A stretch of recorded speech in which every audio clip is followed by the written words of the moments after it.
આ દેશનું દાંપત્ય જીવન આખું જુદું છે.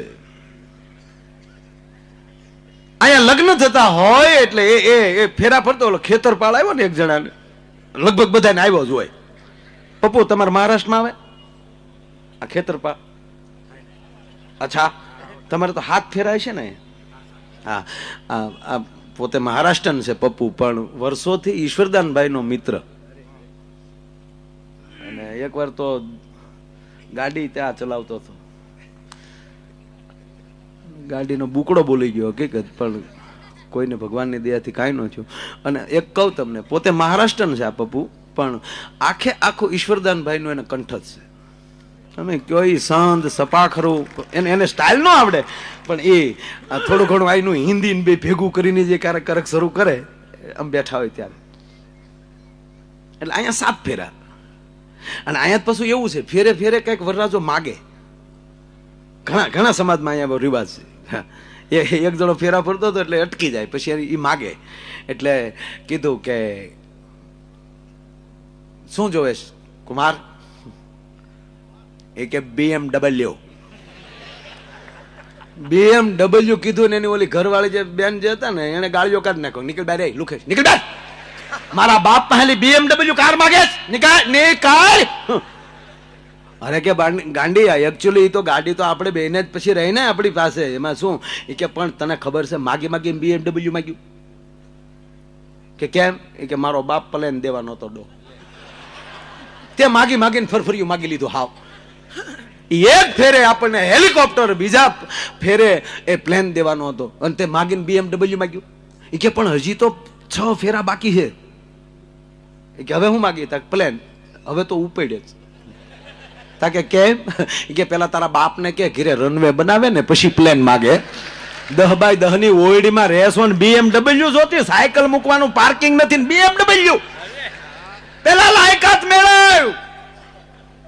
હકીકત છે, ભગવાન પાસે લાયકાત મેળવો પછી માગો, મા પાસે લાયકાત મેળવો પછી માગો. તમારો દીકરો 10મા માલી 12મા ધોરણમાં આવે એટલે આપણને ખબર જ પડે કે 12મા ધોરણના પુસ્તક લઈ દેવાય, અને યુનિવર્સિટી ના લઈ દેવાય. માગે તોય ન મળે, અને 7મા ધોરણના ન મળે, 12મા ના જ મળે. એમ જેવું લેવલ લેતા જાવ ને એવી રીતે મારો બાપ તમને ઉપરથી આપ્યા કરશે, પણ પાસ તો થતા જાઓ. પાસ થવું જરૂરી. એટલે આ ખેતરપાળે પગ્યો એટલે આપણા જેકા દાદાને ખબર છે, આપણા એ ગામડાના ગોળ દાદા હાથમાં કંકાવટીને ચોખા લઈ ગયા હોય ને, કે દેશી ઘી ખાઈ ગયા હોય. ઓમ શુભ લગ્ન મંડપ મધ્યાય, વરરાજાના પગમાલી બૂટ મોજા કાઢી નહીં, વરરાજાના જમીના પગનો અંગૂઠો ખેતરપાળને અડાડો. અણવર કાલ્યો ગોળ દાદા 100 રૂપિયા તમારો અંગૂઠો અડાડી ગયો. એ ભાઈ મારો અંગૂઠો નો હાલે, વરરાજાનો અંગૂઠો અડાડો પડે બાપા. કે નહીં દાદા હાલ્યો, બીજા હો પણ મુદ્દો રેવા ગયો. ગોળ દાદા કે કઈ સમજણ નથી પડી, ત્યાં સમજણ પાડવા જેવું છે નહીં બાપા. અમે હજી વેવાય ને નથી ખબર પડવા દીધી, તમે ખેતરપાળને હુકમ ખબર પાડવા માંગો છો? દાદા કે હજી નથી સમજાતું, તો અંગૂઠો જ નથી.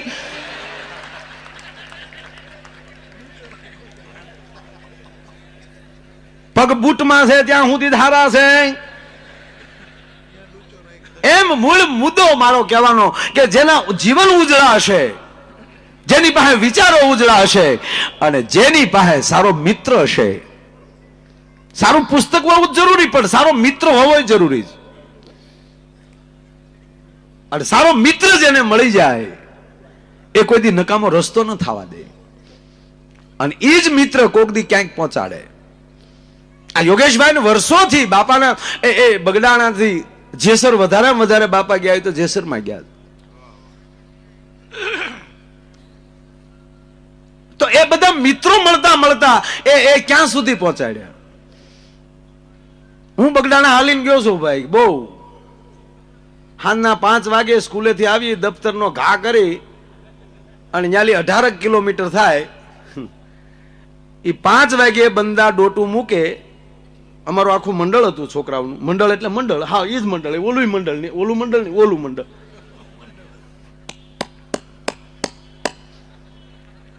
બાપાની પ્રસાદી સીધી ઝાલર હજી ત્યાં વાગી ન હોય સાહેબ, એટલે 2 થી 2.5 કલાકમાં બંદા ન્યા. અને જેવી આરતી પૂરી થાય એટલે હરિહર પહેલી પંગતમાં અમે બેહી ગયા હોય. હરિહર કેટલી તિથિઓ 9મી તિથિમાં પ્રાણભાઈનો ને એનો પ્રોગ્રામ. બિહારીભાઈ ચાલે માથું મારીને આગળ તો બેહતા હો ભાઈ, ખોટું ન કહેવાય, ભલે નાના હતા પણ હા આગળ વહી આવતા. અને જે એ જ જગ્યાએ આગળ બેહવા ન મળતું હોય અને સાહેબ એ જ જગ્યાએ તમને સ્ટેજ મળતું હશે ત્યારે તમને કેવું લાગતું હશે? બસ આ સદગુરુની કૃપા. તેરી કૃપા बिना न हिले एक ही भी अनु लेते है श्वास तेरी दया छे तनु तनु हे गंगधार मुक्ति द्वार ओमकार તું आयो शरण तिहारे प्रभु તાર તાર તું. એમ શિવ અને સદગુરુ બે એક છે.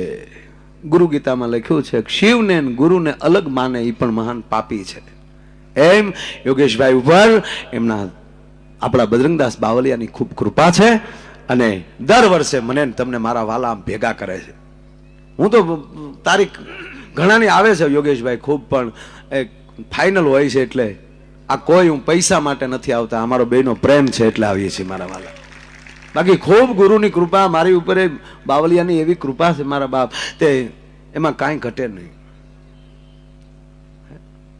ખૂબ મળે છે પ્રોગ્રામ, પણ અમુક પ્રોગ્રામ જ્યારે મળે છે, પૂજ્ય મોરારી બાપુ ઘણી વાર કહે ને કે અમુક માણસ મળે ને ત્યારે માનજો કે એ તમારા સદગુરુની કૃપા હશે. તમને કોણ બોલાવે છે એના પર બહુ આધાર છે. સમય હોય તો એક નાનો પ્રસંગ કહી દઉં. સદગુરુની કૃપા થઈ જાય તો માણસ ક્યાં પહોંચી જાય એનો એક નાનો પ્રસંગ કહી મારે બિહારીભાઈને સાંભળવા છે. અને એક અહીંયા રફી સાહેબનો પૂજારી બેઠો છે, સુરેશભાઈ, સોરી સુનિલભાઈ, પોતે હકારે મેડિકલ, પણ કોઈક દવા લેવા આવે ને તો હું કે પેલા એક મારું ગીત સાંભળી લે પછી ટીકડી બાંધ દઉં. અત્યારે એરપોર્ટ મને લેવા આવ્યા યોગેશભાઈ, તો એરપોર્ટ લેવા આવ્યા ને એટલે ગાડીમાં હાર્મોનિયમ ખુલ્લું. મેં કીધું આવી સરસ મજાની ગાડી, એમાં હાર્મોનિયમ એટલે વધારે ગાડી રૂડી લાગી. એટલે મેં એટલે ગાડીમાં બેસીને મેં પૂછ્યું ક્યાં ગયા ગોપાલ, મેં કીધું ભાઈ કેમ ગાડીમાં હાર્મોનિયમ? મને કે કલાકારનું સન્માન આ જ રીતે કરાય ને. અને એરપોર્ટ થી નીકળ્યા ન્યાલી એને ગાવાનું ચાલુ કર્યું. પછી ભલે મને તાવ હતો, આજ 11 દિવસે આજ બેઠો છો, હજીવન છો. 3-4 પ્રોગ્રામ કેન્સલ કરવા પડ્યા પહેલી વાર જિંદગીમાં. કોઈ દી ઇન્જેક્શન નહોતું લીધું. પછી દવા 16 તારીખે પૂજ્ય બાપુનો ફોન આવ્યો અમદાવાદથી કે કેમ તબિયત છે. બાટલો પૂરો થતો હતો, પૂરો કર્યો ને હજી 4 બાટલા ચડાવવાના હતા. બધા ડોક્ટરને કહું તમારે ઘર ભેગા કરી ગયો. મને કે કેમ? મને મારી દવાનો ફોન આવી ગયો છે, હવે મારે કાંઈ જરૂર નથી. આ ભરોસો આવી જાય એને સોગંદ થી કહું સાહેબ કે 16 તારીખની એક ટીકડી નથી ખાધી, આરામ કર્યો થોડાક દી. કાલે અમદાવાદ પ્રોગ્રામ કર્યો ને આજ અહીંયા. બાકીનો 11 તારીખથી ક્યાંય નહોતો, પણ અહીંયા બેહી જાય છે. મૂળ મુદ્દો મારે 5 મિનિટનો પ્રસંગ લેવો છે સાહેબ. આપ બધા બેઠા છો ભાવથી ત્યારે, કારણ કે અમુક વાત અંદરથી ઉલાળો નાખે અમુક સમયે. તો એક બધાય શેર સાંભળ્યો છે, જબ તક બિકા ન થા तब तक कोई पूछता न था, पर तुमने खरीद कर मुझे अनमोल कर दिया. તમને ખરીદનાર કોણ છે? તમને કોણ બોલાવે છે? તમે કોની નજીક છો? બિજરાજભાઈ પણ બોલતા બોલતા એની મહાનતા છે એમ કહેતા હતા કે એક બાજુ બિહારીભાઈ, એક બાજુ માયા મામા. સાહેબ હૂફની બહુ જરૂર પડે છે.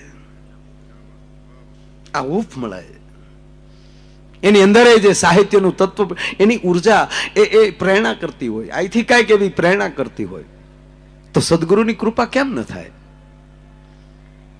એટલે આ શેર મને ગમે. જબ તક બિકા ન થા તબ તક કોઈ પૂછતા ન થા. એની ઉપરનો એક મારે નાનો પ્રસંગ ઈ કેવો છે કે એક આજે મેં પહેલા જે સ્ટાર્ટમાં જે હીરાની વાત કરી, ફરીવાર પાછો એ વાત ઉપર આવું. એક યુવાનને હીરો જડે છે. ઓલે પણ દાસી હતી, માફ કરજો. એક યુવાનને એક હીરો જડે છે અને હીરો જેવો હાથમાં આવ્યો એટલે અંદર મનસુબા મળ્યો માણા ઘડવા. ભાઈ ભાઈ આ હીરાને હું એમ કહેવાય ઝવેરી બજારમાં વેચી આવી અને આના કરોડો રૂપિયા આવશે, 2-5 કરોડ આવશે તો હું પણ મોટો માણસ બની, હું પણ હેમેન્દ્રભાઈ માણસના જે તરંગો જે હતા કે હું પણ એક મોટું ફાર્મ બનાવીશ, હું 4 વ્હીલ લઈશ, આવા મનસુબા ઘડતો ઘડતો એક ગામડાનો યુવાન આવા શહેરમાં આવે. થોડીક શબ્દમાં ધ્યાન આપજો કે અત્યારે ઝવેરી બજાર નામ છે, પણ ઝવેરી બહુ ઓછા છે. વેપારી બહુ વધી ગયા છે. મારી ટકોર ઉપર ધ્યાન આપજો. છે ઝવેરી, નહીતર તો ઝવેરી બજાર ન હોય. પણ હવે એવા વેપારી બધા થઈ ગયા કે અમારા ગુરુને એટલા રૂપિયા ધરો ને અમારા ગુરુ તમને ધબો મારી દે એટલે તમે સીધા વૈકુંઠમાં. તું તારો ગુરુ પેલા ધબો મારી મારીને વૈકુંઠમાં આટો મારીને પછી આવો, પછી અમારી ડોકમાં ગાળિયા નાખો. આ વેપાર નહીં. આ યુવાન ઝવેરી બજારમાં આવે છે, હીરો લઈ, મોઢામાં તેજ છે, મનસુબા ઘડતો ઘડતો આવ્યો છે, સપના જોતો જોતો આવ્યો છે. અને સાહેબ ઝવેરી બજારમાં એક વેપારીની પેઢી ઉપર જાય હીરો મૂકે છે. અને બિહારીભાઈ હીરો જોતા જોતા એ વેપારી હીરો મૂકીને એટલું કહે છે, ભાઈ આનું કાંઈ ના આવે. હે કે આનું કાંઈ ના આવે. કેમ કે આ તો ખોટો છે. મોઢા ઉપર જે તેજ હતું ને મારા બાપ, એ યુવાનનું ભાંગી ગયું. હાય હાય, ખોટો, આ ન ચાલે, આ ખોટો છે. એક પછી એક વેપારી માળા મળ્યો લેવા. હું કેટલા સપના જોઈને આવ્યો, ખોટો કેમ હોય, કેટલો તેજ આપે છે, કેટલો એ ઝગમગાટ મારે છે, આ ખોટો કેમ હોય, ખોટો કેમ હોય, ખોટો કેમ હોય.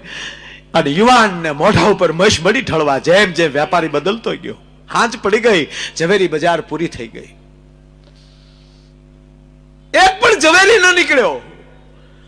નારાજ થાય ની માણસ જાય એમ કહેવાય કે ઝવેરી બજારની જ્યાં બહાર નીકળે છે, હાલ હું ઘર ભેગો થઈ જાઉં, હાનની સેલી બસ ઈ વહી જાય તોય મારે ચાલીને જવું પડશે, હાલ હવે નીકળી જાઉં.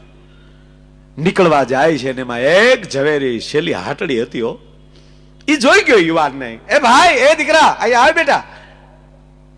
હા માલિક, સવારનો તું બેટા આવ્યો છો, લગભગ બધે તું જી આવ્યો છો, બધાની પેઢીઓએ આટા માલ લીધા, તારે કઈ વેચવું છે, કઈ ખરીદવું છે બેટા? કે રહેવા ગયો માલિક. કે નહીં બેટા, મને વાત કર, હું ઝવેરી છું. આપ ઝવેરી છો, પણ મને હવે મોઢું થાય છે, લગભગ બધે હું મળી લીધો, અને તમારો મારો હું કામ સમય બગાડવો જોવે, અને મારે બસનો ટાઈમ થઈ ગયો. પણ બેટા મને કહેતો ખરો, તું આવ્યો ત્યારે આનંદમાં હતો, અત્યારે જા છો તો નિરાશ થઈને જાય. આવી ચિંતા કરવા વાળા સમાજમાં કેટલા? માલિક, આ મને હીરો જડ્યો હતો, જોકે મારે મારા સપના ન જોવા જોઈએ, મેં ખોટા મનસુબા ઘડ્યા. મારે એમ કે આ સાચો હશે અને હું કરોડો રૂપિયા કમાશ, મને બહુ કિંમતી લાગ્યો એટલે આને હું બજારમાં લઈને આવ્યો હતો. પણ બધાએ ખોટો કીધો, એટલે મને એમ થયું કે હવે તમારો સમય મારે હું કામ બગાડવો જોવે. તમારી આટડી મને નાની લાગી. અમુકને આટડીઓ લાગે નાન્યું, સરળતા, ઠાઠમાટ નહીં, પણ સરળતા. શેઠે ટૂંકી વાત લઈ લઉં. શેઠે કીધું, બેટા મને બતાવતો ખરો દીકરા. ટેબલ ઉપર હીરો મૂકે છે, અને આ દેશના ઝવેરીએ હાથમાં હીરો લીધો. યુવાન હીરો જોતા જોતા ટેબલ ઉપર મૂકી ખંભે હાથ મૂક્યો. દીકરા, કોણે કીધું આ ખોટો છે? કોણે કીધું આ ખોટો છે? શબ્દ જા યુવાને સાંભળ્યો. હવારમાં જે લાઈટ હતી ફડાક દીન મોઢા ઉપર આવી. હે, કોણે કીધું બેટા ખોટો છે? આ હીરો એટલો બધો દીકરા કિંમતી છે કે આખી ઝવેરી બજાર વેચી નાખે ને તો આની કિંમત ન થઈ શકે, એટલો કિંમતી. તાર છોકરો અંદર આવી પરિસ્થિતિમાં કોઈ ખંભે હાથ દેનારો કોકને મળી જાય, એ તમારો સદગુરુ. કોને કીધું ખોટો બેટા? પણ તો આ બધા કહે છે ને કે ખોટો છે, થાકી તો બેટા ઓલી ગધેડાની વાર્તા નથી કે દ્રાક્ષ ના અંબાણી એટલે કીધું ખાટી છે, એમ ખરીદવાની તેવડ નથી એટલે કે આ ખોટો છે. એની તેવડ નથી, તને ખરીદી શકે. પણ બેટા, મારી એવી કોઈ અત્યારે પરિસ્થિતિ નથી કે આ હીરાની કિંમત હું ચૂકવી શકું, પણ એનો રસ્તો છે બેટા. ખોલ મારી તિજોરી, એમાં હીરો મૂકી દે તારા હાથે, અને ચાવી તું તારી પાસે રાખ. આ 21મી સદીનો સદગુરુ સેલાન સૂટા રાખે, કુશ્યું તમારી પાસે. ગુરુજી આવે ને તાળા ઉઘડે ને એવો લપ જ નહીં.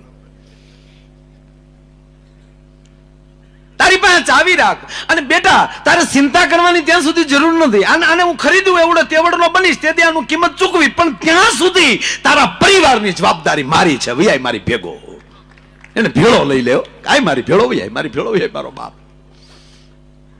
તને પગાર આપીશ દીકરા, મારી દુકાનમાં મારી હાટડીમાં કામ કર. અને યુવાનને ભેગો લીધો. વાત બહુ મોટી, પણ મને આ વાતનો પ્રાણ હવે છે.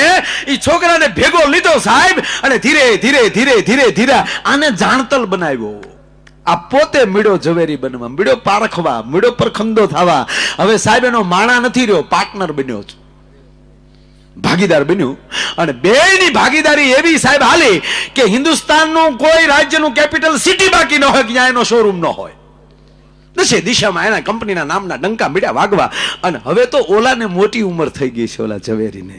અને આ બરોબર તરવરીયો યુવાનને એવો પરખંદો બન્યો છે.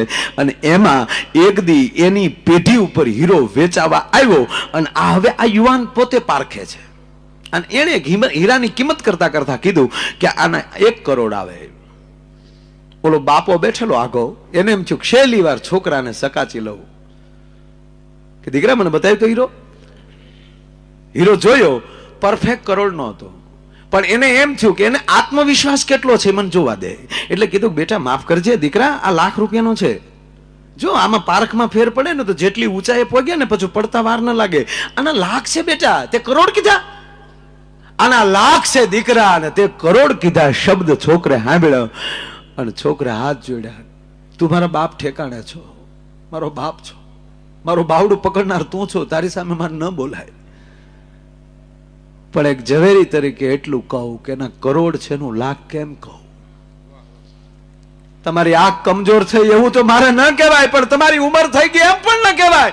પણ તું મારો સદગુરુ છો આ રાસ્તાનો, પણ માફ કરજો આ કરોડ નો છે. ઓલે બથમાં લીધો. શાબાશ દીકરા, ધન્યવાદ તારા ભરોસાને, કરોડ નો છે બેટા. અને હવે હાંભળ દીકરા, આ હીરાને મૂક એક બાજુ, પણ વર્ષોથી તે જે હીરો મૂક્યો છે મારી તિજોરીમાં, હવે એની કિંમત ચૂકવવાની મારામાં તેવડ આવી છે. અને હવે ખોલ તિજોરી, કાઢ હીરો, અને તું પોતે પરખંદો બન્યો છો. અને હવે તારા હીરાની તું કિંમત કર, કિંમત મારે ચૂકવવી છે. કાઢ કિંમત, ખોલી તિજોરી. અને કહેવાય છે એ વર્ષો પહેલાના હરખમાં એ છોકરા એમ કહેવાય કે તિજોરી ખોલે છે અને હીરાને હાથમાં લીધો. અને જોતા જોતા જોતા જોતા હાથમાં લી હીરો પડી ગયો. આંખમાં લી દાળ દાળ દાળ. જયારે આહુડા ગયા અને ત્યારે ઓલો ઝવેરી પૂછે છે કે બેટા શું કામ રડે છો દીકરા, કર કિંમત કર. માલિક મને માફ કરજો. કેમ? મને માફ કરજો. શું થયું દીકરા? કે માલિક આ હીરો ખોટો છે. હે કે આ તો ખોટો છે. તેથી માલિક એટલું બોલ્યો તો ગાંડા, ખોટો તો તેદી હતો, પણ હું ખોટો કહીને કાઢી મૂકું તો મારી ઝવેરી બજાર લાજે ભલા માણા. જો તેદી હું તને જાતો કરું તો તારી અંદર જે હીરત્વ પડ્યું હતું એનું શું થાત?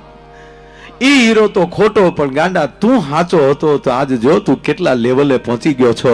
એમ સાહેબ, આમ જબ તક बिका न था तब तक कोई पूछता न था, पर तुमने खरीद कर मुझे अनमोल कर दिया. તમને કોણ સાંભળે છે, તમને કોણ બોલાવે છે, તમે કોની ભેળા બેહો છો, એની અંદરથી માણસનું લેવલ વધી જતું હોય છે.